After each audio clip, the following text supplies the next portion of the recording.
Depuis quelques années, un mot revient de plus en plus souvent dans les conversations, le burn-out. On en parle dans les médias, sur les réseaux sociaux, dans les entreprises. Et pourtant, derrière ce mot unique se cachent deux réalités radicalement différentes. Quand un homme fait un burn-out, la cause est souvent évidente. C'est soit parce qu'il a trop travaillé, soit parce qu'il a pris trop de projets, soit parce qu'il a poussé le bouchon un peu trop loin. Bref, très souvent, son épuisement vient de ce qu'il a mis sur sa propre coupe. Et c'est de l'accumulation choisie, c'est-à-dire à un moment donné, il a décidé de lui-même de prendre plus que ce qu'il pouvait porter. Personne ne l'y a contraint. C'était un choix, ses ambitions, son rythme. Maintenant, prenons une femme. Elle aussi, elle a des ambitions. Elle aussi, elle travaille.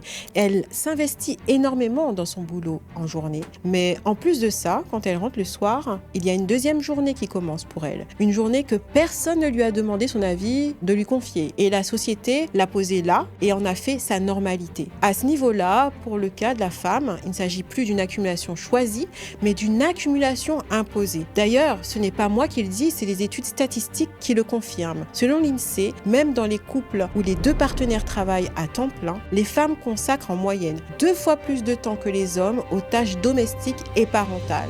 2 fois plus, en plus d'une journée de travail complète. Ce que ça veut dire concrètement, c'est que pendant que son partenaire décompresse après sa journée, elle enchaîne. Pendant qu'il pose ses affaires et souffle, elle prépare le dîner, vérifie les devoirs des enfants, gère leur bain, règle les conflits, pense à ce qu'il faut acheter demain, pense qu'elle doit rappeler le médecin, qu'elle doit répondre au message de la belle-mère. Elle fait tout ça sans que personne ne lui dise merci, parce que pour tout le monde autour d'elle, c'est normal, c'est son rôle, c'est ce qu'on attend d'elle. Et le pire dans tout ça, c'est que elle aussi finit par y croire. Elle s'est construite là-dedans. Et si un jour elle ralentit, si un jour elle dit stop, c'est elle qui va se sentir coupable. Cette femme, elle a un profil bien précis. On l'appelle la work addict. Celle qui ne lâche rien, celle qui ne demande pas d'aide, celle qui avance quoi qu'il arrive sur tous les fronts sans jamais s'autoriser à souffler. Et c'est exactement là que réside le paradoxe le plus cruel de cette histoire. Ce n'est pas malgré sa force qu'elle fait un burn-out, c'est précisément parce qu'elle est forte qu'elle y tombe. Sa capacité à tout porter, à tout gérer, à ne jamais se plaindre, ce que tout le monde admire chez elle d'ailleurs, c'est exactement ce qui l'empêche de voir le danger arriver. Sa force devient son piège. Donc vous l'aurez compris, dans cette vidéo, on va creuser ensemble en profondeur. On va déconstruire ce que la société a normalisé, comprendre ce qui se passe vraiment dans le corps et dans la tête d'une femme work addict, identifier les signaux qu'elle ignore, les mécanismes qui l'épuisent sans qu'elle s'en rende compte. Et surtout, on va chercher des réponses concrètes pour s'en sortir. Parce que comprendre ce qui se passe, c'est déjà le début de la sortie. Pour comprendre le burn-out de la femme work addict, il faut d'abord comprendre d'où il vient. Et pour ça, il faut remonter un peu dans l'histoire. Pendant des siècles, le rôle de la femme de la société était clair et figé. Elle était l'épouse, elle était la mère, c'était son territoire, sa valeur, sa raison d'être. Travailler à l'extérieur, c'était presque vu comme une menace à l'ordre naturel des choses. En France, jusqu'au milieu du XXe siècle, une femme mariée ne pouvait même pas ouvrir un compte bancaire sans l'autorisation de son mari.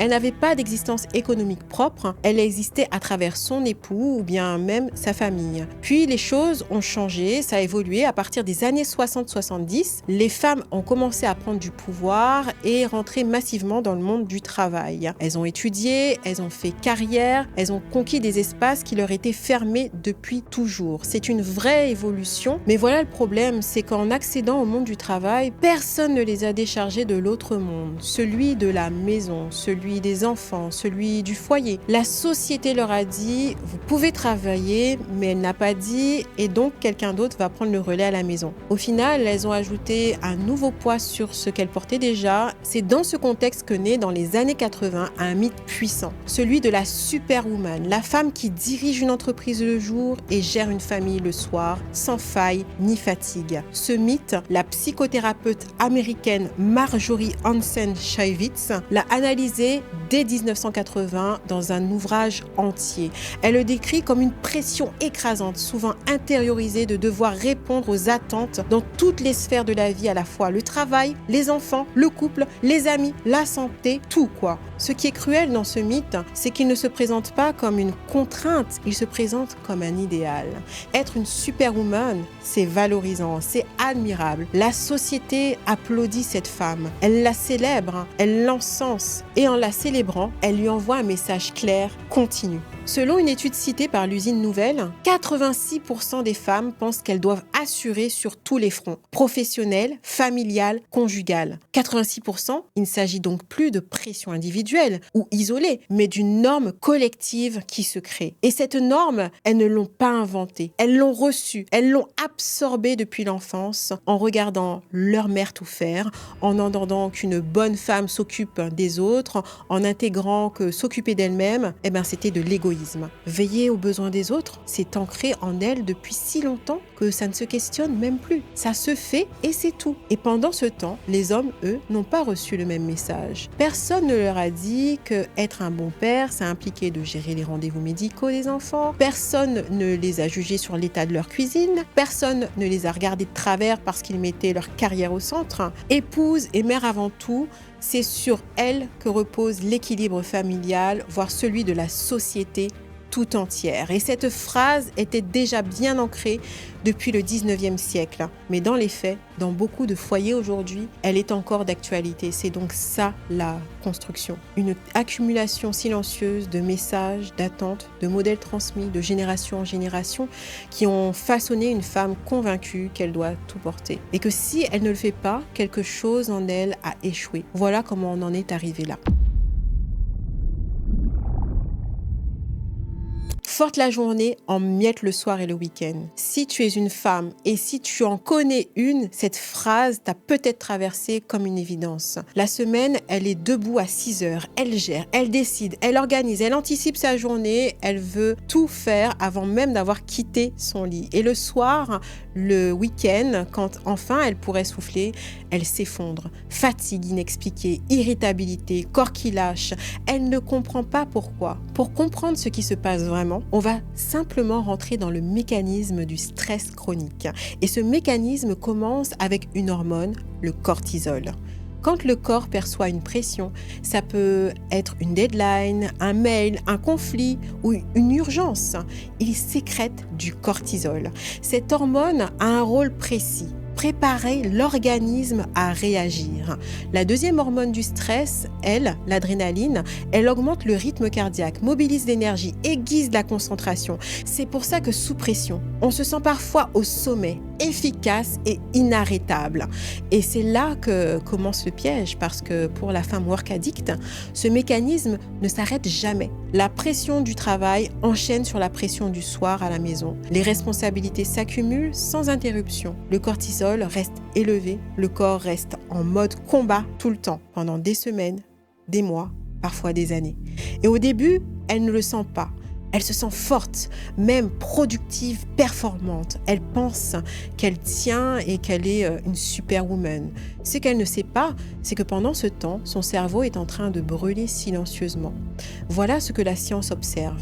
D'un côté, l'amygdale, c'est une partie du cerveau qui est chargée de détecter des menaces. Sous l'effet du stress chronique, cette zone, elle devient hyperactive, c'est-à-dire qu'elle grossit littéralement. Au final, tout devient potentiellement dangereux. Un mail qui tarde, une remarque du manager, un enfant qui pleure trop fort, le cerveau vit en alerte permanente, même quand, objectivement, il n'y a aucun danger. De l'autre côté, on a le cortex préfrontal qui est responsable de la prise de décision, de la planification, du contrôle émotionnel qui commence à s'éroder. Une exposition prolongée au cortisol peut entraîner une réduction de la densité des neurones dans cette région, ce qui altère le fonctionnement et contribue à cette difficulté de régulation émotionnelle et la résolution de problèmes. En clair, pour te donner une image représentative de ce qui se passe vraiment, c'est comme s'il y avait un incendie qui éclate, mais le pompier qui est chargé d'éteindre ce feu est affaibli. Et c'est pour ça qu'elle devient irritable, sans raison apparente. C'est pour ça qu'elle oublie des choses simples. Et c'est pour ça qu'une conversation anodine peut la faire craquer. Et le week-end, comme le soir d'ailleurs, quand la pression professionnelle tombe enfin, son corps n'a plus de jus. Elle n'a plus d'énergie pour prendre soin d'elle. Et en fait, il y a une espèce de vide qui apparaît avec toute cette pression dans son corps. Elle sent des douleurs un peu diffuses, l'impression qu'elle a comme une pression au niveau de la tête, des épaules, et comme un vide intérieur. C'est pour ça qu'elle s'effondre précisément quand elle devrait récupérer. Elle n'a plus d'énergie. Le repos est devenu étranger. Son système nerveux ne sait plus comment y accéder. Ce processus d'effondrement ne se fait pas en un jour. Il se déroule en plusieurs phases.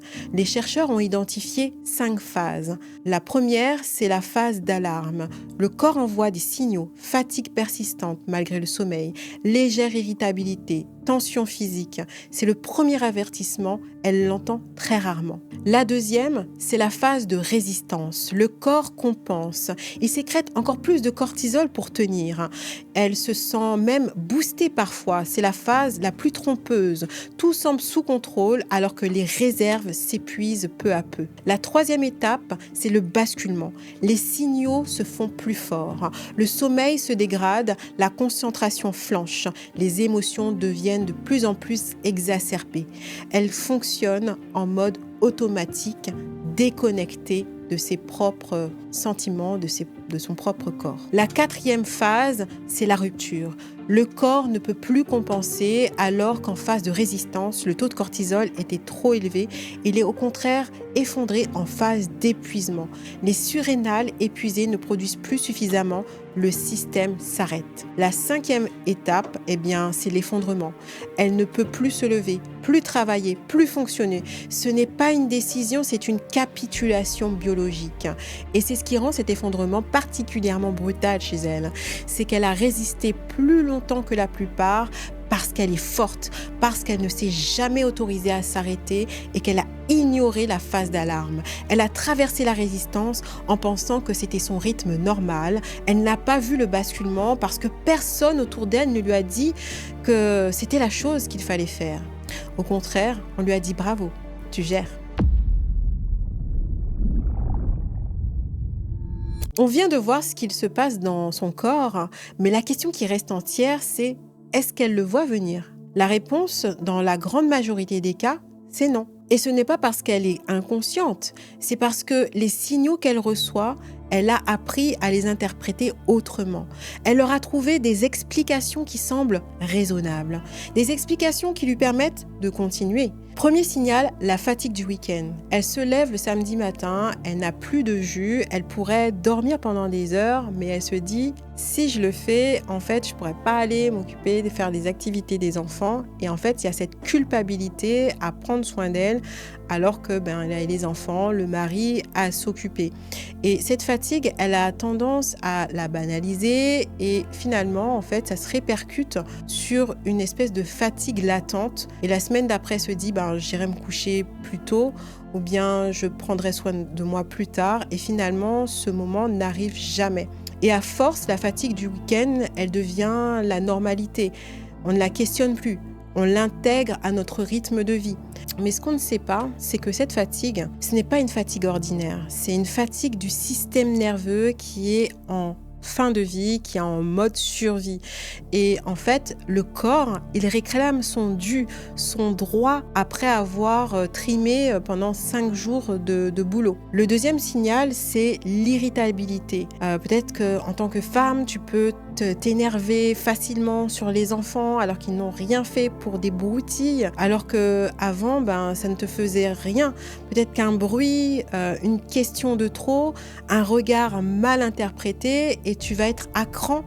Et ça, c'est pas passager. Alors malgré cette irritabilité, malgré le fait qu'elle s'énerve, elle va s'excuser, elle va s'auto-culpabiliser en se disant que c'est pas bien ce qu'elle a fait et puis finalement elle passe à autre chose. Mais ce qu'elle ne voit pas, c'est que cette irritabilité, c'est pas un trait de caractère, c'est son cortex préfrontal qui est épuisé, qui n'arrive plus à réguler ses émotions. C'est pas elle qui devient moins patiente, c'est son cerveau qui n'a plus ses ressources pour filtrer. Le troisième signal, c'est la déconnexion émotionnelle. Elle est là physiquement, mais à l'intérieur, quelque chose s'est mis en veille. C'est-à-dire que là, elle n'a plus cette forme d'irritabilité. C'est comme si elle était là, elle regarde ses enfants, elle ne ressent plus la même chaleur, elle est avec son conjoint sans vraiment être présente. Elle accomplit les tâches du quotidien comme un automate. Ce retrait émotionnel, c'est pourtant l'un des signaux les plus clair que le burn-out s'est déjà installé. C'est le cerveau qui se protège en coupant les connexions émotionnelles pour économiser les dernières ressources qui lui restent. Le quatrième signal, les douleurs physiques inexpliquées. Maux de tête récurrents, tensions dans le dos, dans les épaules, des problèmes digestifs, des infections à répétition. Elle consulte. On ne lui trouve rien de précis et on lui dit que c'est du stress et que ça va passer. Ce qu'elle ne sait pas, c'est que le cortisol en excès affaiblit le système immunitaire. Son corps n'est plus en mesure de se défendre correctement. Les douleurs physiques ne sont pas séparées de l'épuisement mental. Elles en sont la manifestation directe. Le cinquième signal, l'insomnie ou le sommeil non réparateur. Elle dort mais elle se réveille aussi fatiguée qu'avant, ou elle n'arrive pas à s'endormir, même épuisée, ou bien elle se réveille à des heures pas possibles, comme 2 heures, 3 heures du matin. Son cerveau ne sait plus s'éteindre. La liste dans sa tête tourne et tourne, les pensées en ébullition s'enchaînent. Elle se dit « j'ai trop de choses en tête ». Elle a raison, mais ce qu'elle ne voit pas, c'est que ce n'est plus une question d'organisation. C'est son système nerveux qui est resté coincé en mode alerte, incapable de basculer en mode repos, même dans les conditions les plus favorables. Ce qui est frappant dans tous ces signaux, c'est qu'ils sont réels, visibles, mesurables, et pourtant, elle les minimise tous, parce qu'elle a été construite pour tenir. Parce que s'arrêter sur ces signaux, ce serait admettre qu'elle ne gère plus. Et ça, pour elle, c'est inadmissible. Alors, elle continue jusqu'au moment où le corps décide de le faire à sa place. Il y a un moment précis où quelque chose cède. Ce n'est pas toujours spectaculaire, mais ce n'est pas forcément un effondrement en larmes au bureau ou dans une hospitalisation d'urgence. Parfois, c'est beaucoup plus silencieux et vicieux que ça. Un matin, elle se lève et elle ne peut plus. Pas elle ne veut pas, elle ne peut pas. Les jambes ne suivent plus. Sa tête démarre, mais son corps a dit stop. Et ce moment, elle ne l'a pas vu arriver parce qu'elle était convaincue qu'elle allait tenir. Mais voilà ce qui s'est passé en réalité. Pendant des mois, son organisme a compensé. Il a produit du cortisol en excès pour maintenir le niveau d'énergie. Il a sacrifié progressivement certaines fonctions pour préserver d'autres. Le sommeil réparateur, la digestion, l'immunité, les émotions, tout ça ont été mis en veille, au second plan, pour que la machine continue de tourner. Le corps humain, il est extraordinaire, il est résistant. C'est pour ça qu'elle a pu tenir aussi longtemps. Mais cette résistance a un prix. Et ce prix, il se paye en une seule fois. Parce qu'à un moment, les glandes surrénales, celles qui produisent le cortisol, arrivent à épuisement total. Elles ne peuvent plus. Le taux de cortisol, qui était anormalement élevé depuis des mois, s'effondre brutalement. Et quand ce taux s'effondre, c'est tout le système avec lui. L'énergie disparaît, la motivation s'évapore, le système immunitaire lâche. La capacité à ressentir ses émotions s'éteint. Ce n'est plus de la fatigue, c'est une panne sèche biologique. Et ce qui rend ce moment particulièrement difficile pour elle, c'est l'incompréhension totale. Elle ne comprend pas ce qui lui arrive. Hier encore, elle était en train de gérer des dossiers de fou. Et aujourd'hui, c'est impossible pour elle. Elle n'en est plus capable de faire une liste de courses sans se sentir anéantie et dépassée, submergée. La réponse, c'est que hier, elle n'était pas vraiment dans Elle n'était pas vraiment elle-même, elle était en résistance. C'était son corps qui simulait la force pendant que elle s'épuisait de l'intérieur. Il y a quelque chose de particulièrement cruel dans ce point de bascule pour la femme work addict, c'est que souvent il arrive dans un moment de relâchement. Les vacances, un week-end prolongé, la fin d'un gros projet, comme si le corps attendait la permission de lâcher, comme s'il avait tenu jusqu'au bout, juste pour ne pas laisser tomber au mauvais moment. Mais ça n'a pas été mon cas. Moi, je suis tombée 2 fois en burn-out parce que la première fois, j'avais pas compris. J'étais en plein dedans. J'avais plein de projets à gérer, mais comme on dit, chaque cas est spécifique. Et ce n'est peut-être pas une coïncidence si physiologiquement, on a une pression qui est trop forte et que au moment où on est un peu à l'arrêt, le système arrive à sortir du mode survie et c'est là qu'il présente la facture. Le point de bascule, c'est pas le début du problème, il en est la conclusion. Tout ce qui a mené là, les signaux ignorés, les week-ends épuisés, les nuits courtes, les émotions mises sous silence, tout ça, c'était déjà le burn-out. On a vu comment la société l'a construite. On a vu ce qui se passe dans son corps. On a vu les signaux qu'elle ignore. On a vu le moment où tout lâche. Maintenant, la vraie question est, est-ce qu'on peut en sortir ?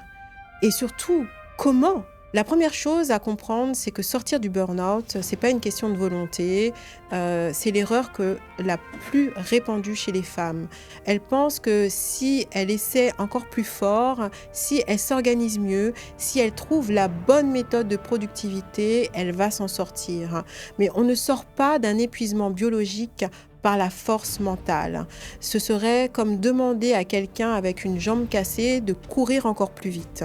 Le cerveau a besoin de temps pour se reconstruire et se régénérer. Les études montrent qu'une reconstruction bien accompagnée prend entre 4 et 6 mois et que l'identité professionnelle, elle ne se stabilise vraiment qu'entre 12 et 24 mois. Mais avant même de parler de reconstruction, il y a une étape que personne ne peut contourner. Reconnaître que tenir à tout prix n'était pas une question de force, mais plutôt un symptôme alarmant. Reconnaître que la société lui a imposé un modèle impossible à tenir et qu'elle a payé le prix de ce modèle avec son propre corps. Cette reconnaissance, elle n'est pas anodine parce que pour elle, admettre qu'elle n'a pas géré, c'est remettre en question quelque chose de fondamental dans son identité. Elle s'est construite sur l'idée qu'elle gère alors qu'elle ne gère plus. Ce n'est pas juste un burn-out, c'est qu'elle traverse. C'est une crise identitaire. C'est là que réside le vrai travail. Qui es-tu au-delà de tes rôles, au-delà de ton rôle de mère, d'épouse, de professionnelle, de fille ? Qui es-tu toi en tant que femme ? Cette question, elle semble simple pour la work addict. Elle est vertigineuse parce qu'elle n'a jamais eu le temps de se la poser. Qui est-elle ? Elle a toujours été définie par ce qu'elle faisait pour les autres, ce qu'elle portait, par ce qu'elle accomplissait pour les autres, sans se demander en dehors de tout ça et se retrouver face à un vide qu'elle a passé des années à remplir.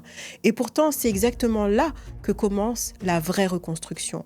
Parce que sortir du burn-out, ce n'est pas redevenir celle qu'on était avant. Celle d'avant, c'est précisément celle qui l'a menée là. Ce n'est pas revenir comme avant, mais devenir enfin soi, se déconstruire et sortir des injonctions sociétales à toujours être parfaite partout, faire plaisir à tout le monde et surtout d'améliorer la relation à soi-même indépendamment du regard des autres pour que la performance ne soit plus ce sur quoi elle prône sa vie. Une relation avec elle-même ou prendre des pauses, s'arrêter pour prendre soin d'elle, ce n'est pas une faiblesse, mais un acte de bienveillance et de douceur envers elle. Concrètement, ce que les spécialistes observent, c'est que les femmes qui s'en sortent vraiment, pas celles qui reprennent le travail trop vite pour rechuter 6 mois plus tard, ce sont celles qui ont travaillé en profondeur sur ces 3 choses. La première chose, c'est le système nerveux.